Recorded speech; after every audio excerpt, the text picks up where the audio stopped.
J'ai toujours pensé que la vie était faite de choix simples, de petites bifurcations quotidiennes qui déterminent la direction que nous prenons. Mais, au fil des années, j'ai réalisé que ces décisions, apparemment banales, s'accumulent jusqu'au point où l'on se retrouve coincé sur un chemin que l'on ne maîtrise plus. C'était ma réalité ce jour-là. C'était une après-midi ordinaire lorsque je suis sorti du travail. Le ciel commençait à s'assombrir et le vent soufflait calmement, presque paresseusement. Assis dans ma nouvelle voiture, un SUV puissant que je venais d'acheter, je ressentais un mélange de satisfaction et de malaise. L'achat n'avait pas été planifié. Clara, ma femme, adorait notre ancienne voiture, un modèle plus économique et discret, qu'elle disait correspondre à notre style de vie responsable. Mais, le mois dernier, je me sentais agité, comme si quelque chose me manquait. Changer de voiture me semblait une étape importante pour commencer à combler ce vide. Lorsque je suis arrivé à la maison, l'odeur de quelque chose qui cuisait a envahi mes sens dès que j'ai ouvert la porte. Clara était dans la cuisine, le son doux de ses pas et de ses mains remuant les casseroles m'a frappé comme un souvenir de ce que nous étions. J'ai laissé mes clés sur la table et je suis resté immobile un instant, écoutant le silence qui remplissait l'espace entre nous. Nous avions l'habitude d'avoir de longues conversations sur tout. Maintenant, seul le silence dominait. « Salut, mon amour. J'ai préparé ton plat préféré aujourd'hui. J'avais hâte de dîner avec toi, dit Clara, avec sa voix toujours chaleureuse. Je me suis arrêté un instant avant de répondre. Merci, mais je suis fatigué. Je dois sortir plus tard pour régler quelques affaires. C'était l'excuse que j'ai pu trouver. Au fond de moi, je savais que cela sonnait étrange, mais c'était le mieux que je pouvais offrir à ce moment-là. Elle m'a regardé du coin de l'œil, peut-être suspectant le changement dans mon ton. Sortir plus tard? Mais tu viens d'arriver. Tu ne veux pas dîner avec moi? Je suis monté à l'étage sans répondre immédiatement. J'avais besoin de temps pour réfléchir. J'ai changé de vêtements, mettant quelque chose de plus confortable, mais mon cœur était serré. L'image de Clara cuisinant pour moi, avec tant d'affection, me faisait remettre en question ce que j'étais sur le point de faire, mais la confusion en moi était plus forte. Je sentais que j'étais sur un chemin sans retour, une voie que j'avais moi-même choisie, mais que je ne maîtrisais plus. Le téléphone a vibré sur la table. C'était un message de Louisa. « On se voit demain », disait le texte simple, mais qui portait un poids que j'essayais d'ignorer. J'ai rencontré Louisa il y a quelques mois, lorsqu'elle a commencé à travailler dans la même entreprise que moi. Il n'y avait rien de mal dans notre amitié, du moins au début. Mais, dernièrement, quelque chose avait changé. Nos conversations, auparavant anodines, commençaient à prendre un ton différent, et je savais que c'était un chemin dangereux. J'ai mis un moment avant de répondre. Bien sûr, on peut se voir après le travail, ai-je tapé, mes mains hésitant légèrement avant d'appuyer sur le bouton d'envoi. Lorsque le message a été envoyé, un frisson a parcouru mon dos. Je savais que j'étais sur le point de franchir une ligne que je n'aurais pas dû. Mais, en même temps, quelque chose en moi aspirait à cela. Louisa était différente. Il y avait en elle une liberté que je ne trouvais plus dans ma vie avec Clara. Ce n'était pas une question physique, mais plutôt la façon dont je me sentais quand j'étais à ses côtés. Quelque chose de plus léger, sans les poids du passé ou les attentes que Clara et moi avions construites ensemble. Ce soir-là, en revenant au salon, Clara était assise sur le canapé, regardant la télévision. Son visage serein semblait distant, comme si elle aussi était, d'une certaine manière, déconnectée de notre réalité. Je me suis approché, je lui ai donné un baiser sur le front et j'ai dit que je devais sortir pour régler quelques affaires de travail, quelque chose que j'avais déjà décidé d'inventer plus tôt. Elle a simplement hoché la tête et souri légèrement. Il n'y avait ni soupçon, ni indifférence, juste une confiance implicite. Une confiance qui m'a fait me sentir encore plus coupable. Je suis monté dans la voiture, le moteur ronronnant doucement, et j'ai conduit sans destination précise, essayant simplement d'organiser mes pensées.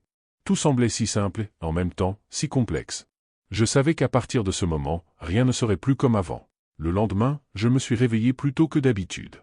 Clara dormait encore paisiblement à côté de moi, le visage serein, respirant calmement. Je l'ai observée pendant quelques instants, essayant de me souvenir de la dernière fois où je l'avais regardée avec une réelle attention. Elle était toujours la même femme que j'avais épousée, pleine de lumière et de bonté. Alors, pourquoi avais-je l'impression que quelque chose entre nous était en train de se perdre? Je me suis levé avec précaution, sans la réveiller, et je suis allé à la cuisine. Le silence de la maison à cette heure matinale était presque réconfortant, comme une bulle qui me séparait du monde et de toutes les décisions compliquées que je savais devoir prendre bientôt. J'ai préparé un café fort et me suis assis à la table, le téléphone entre les mains. Le message de Louisa était toujours là, comme une ombre planant au-dessus de moi. Nous avions convenu de nous retrouver après le travail, mais l'anxiété commençait déjà à s'accumuler dans ma poitrine. Je ressentais une pointe de culpabilité. Ce n'était rien de grave, n'est-ce pas? Ce n'était qu'un café, une conversation entre collègues. Mais je savais que c'était plus que cela. Cette petite décision de la rencontrer était chargée de signification, toute pesant sur moi. J'ai fini mon café et suis retourné dans la chambre. Clara s'était déjà réveillée et était assise sur le lit, les yeux encore ensommeillés mais curieux. « Tu t'es levé tôt aujourd'hui, tout va bien ?» Il m'a fallu quelques secondes pour répondre, mais ces secondes ont semblé une éternité. « Oui, je n'ai pas très bien dormi. » Elle s'est levée et est venue vers moi, en roulant ses bras autour de mes épaules. « Tu sais que tu peux tout me dire, n'est-ce pas? Je sens que tu es distant ces derniers temps. » Ces mots m'ont frappé de plein fouet. Elle le remarquait, bien sûr qu'elle le remarquait. Comment pourrait-elle ne pas le remarquer?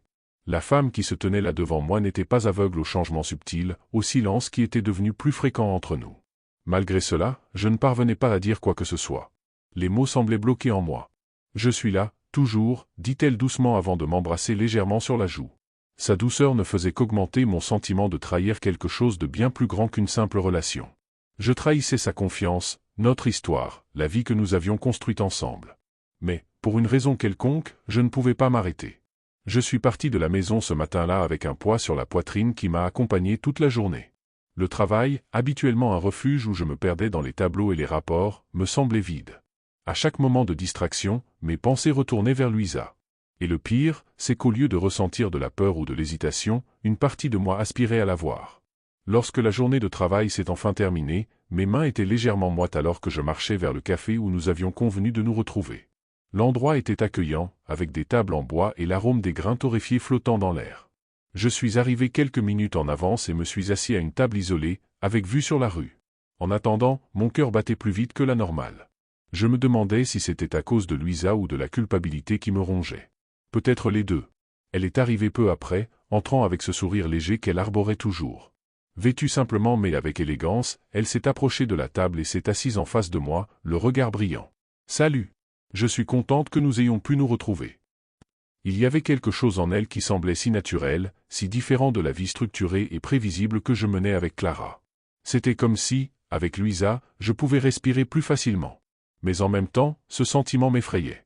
Chaque sourire, chaque mot échangé semblait m'éloigner davantage de la maison, plus loin de qui j'étais. Nous avons parlé du travail, de la ville et de petites choses sans importance.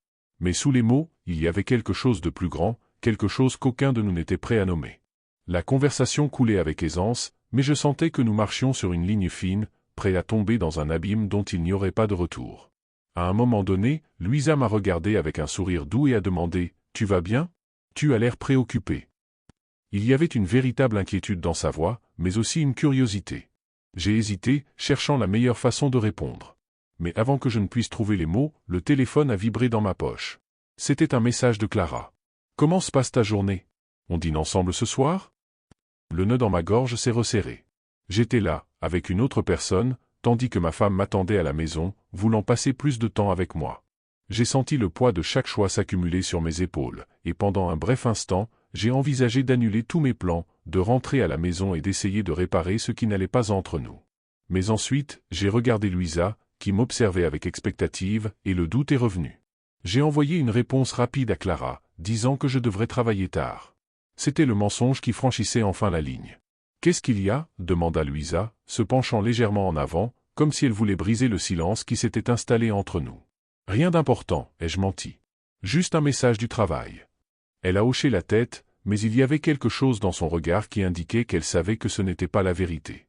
Et, pour une raison quelconque, cela ne me dérangeait plus. En sortant du café ce soir-là, le poids de mes choix semblait s'être multiplié. J'avais entre les mains une vie divisée. D'un côté, Clara, ma femme, la personne qui avait été à mes côtés pendant tant d'années. De l'autre, Louisa, la nouveauté, l'inconnu qui m'attirait vers des horizons inattendus.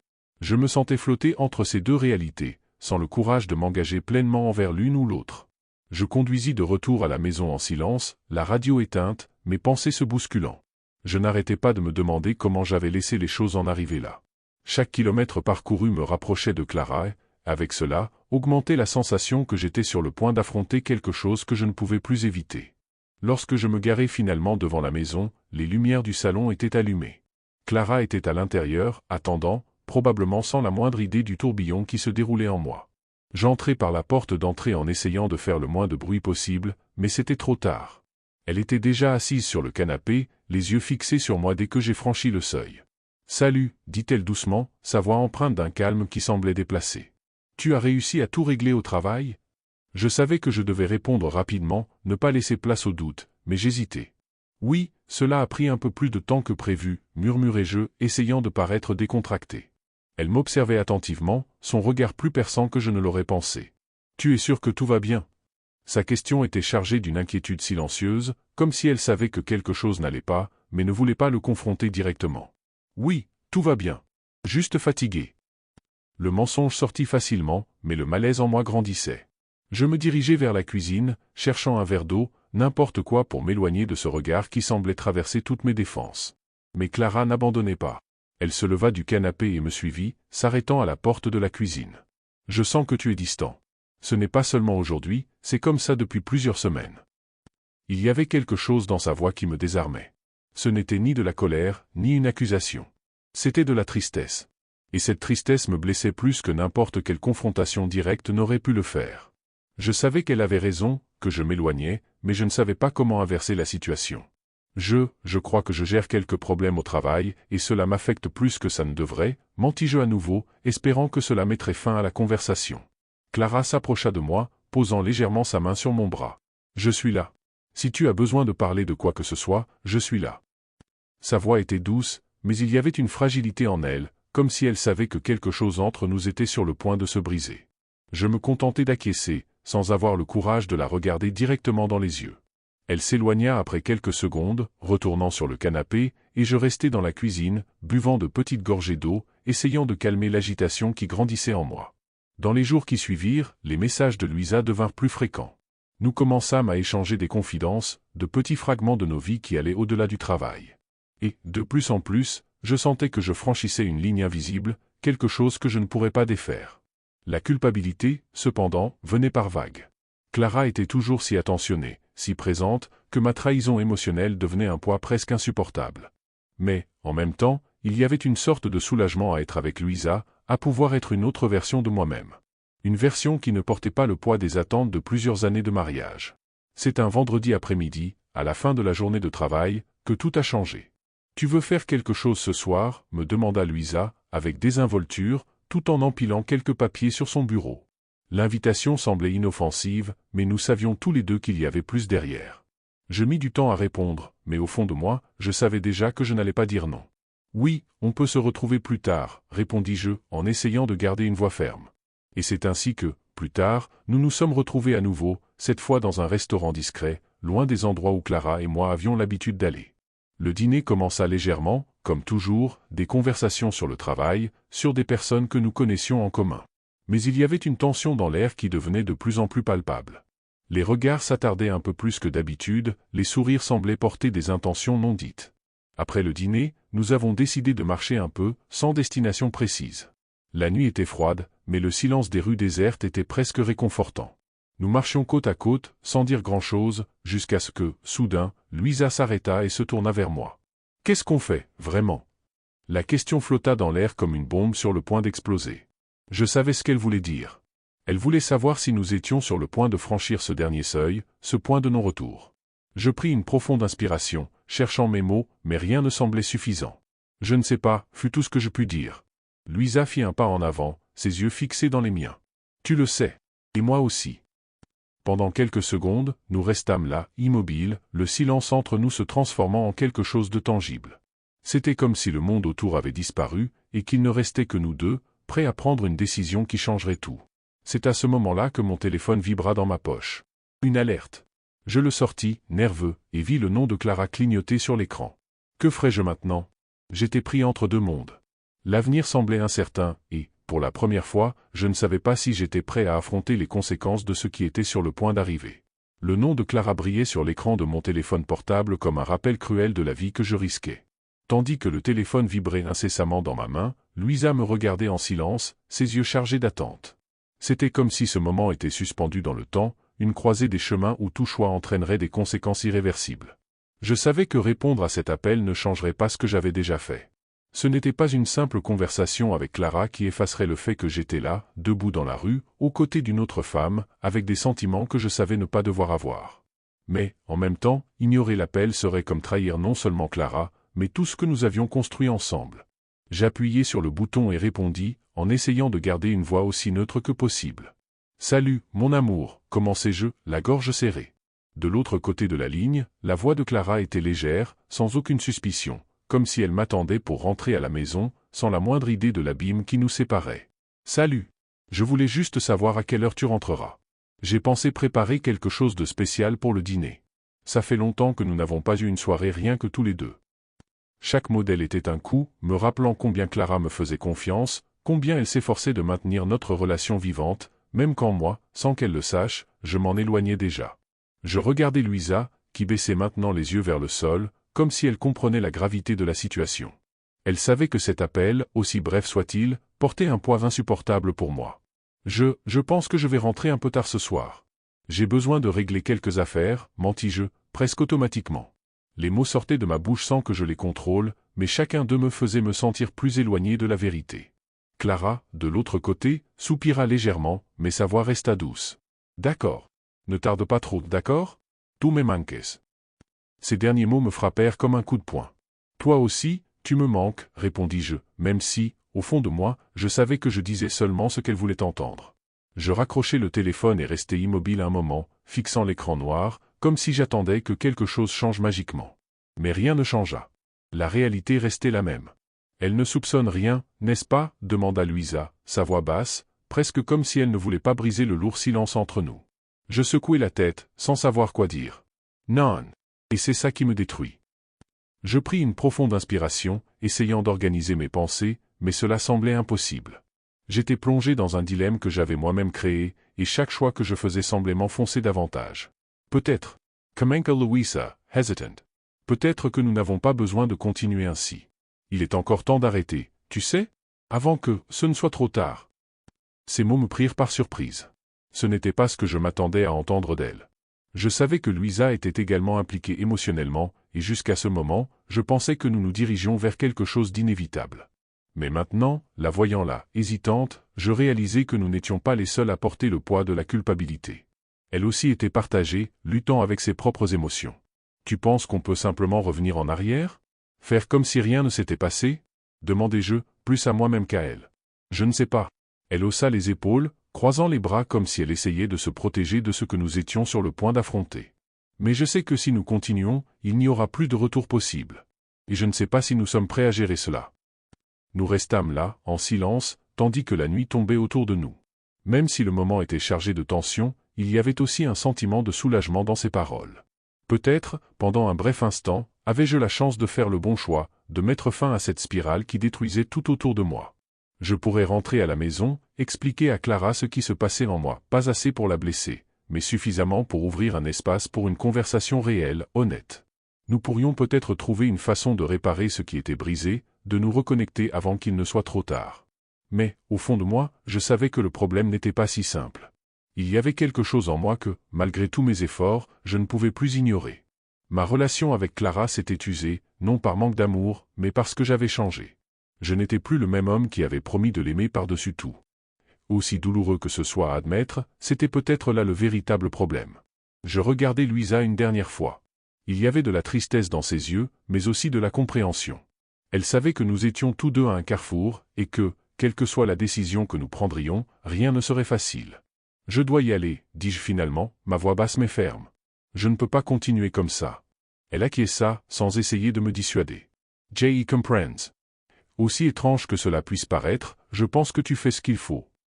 Nous nous sommes dit au revoir avec une poignée de mains brève et silencieuse. Et, pour la première fois depuis des semaines, je me suis senti plus léger, comme si j'avais enfin pris une décision qui n'impliquait plus de mensonges ou de tromperies. Je conduisis de retour à la maison lentement, la ville silencieuse autour de moi. Quand je suis arrivé, Clara m'attendait dans le salon, le visage illuminé par un sourire fatigué mais sincère. Je m'approchai d'elle, m'assis à ses côtés et, pour la première fois depuis longtemps, je la regardai dans les yeux avec honnêteté. « Clara, il faut qu'on parle. » Elle m'observa un moment, son sourire disparaissant lentement, remplacé par une expression d'appréhension. « Qu'est-ce qui se passe ?» Et à ce moment-là, je savais que j'étais sur le point d'ouvrir une blessure. Mais je savais aussi que, si nous voulions sauver quoi que ce soit de ce que nous avions construit ensemble, c'était le seul choix qui restait. Je pris une profonde inspiration, me préparant à affronter les conséquences. C'était mon histoire d'aujourd'hui. Je vous invite à laisser un like et à vous abonner à la chaîne. Merci et à ma prochaine vidéo.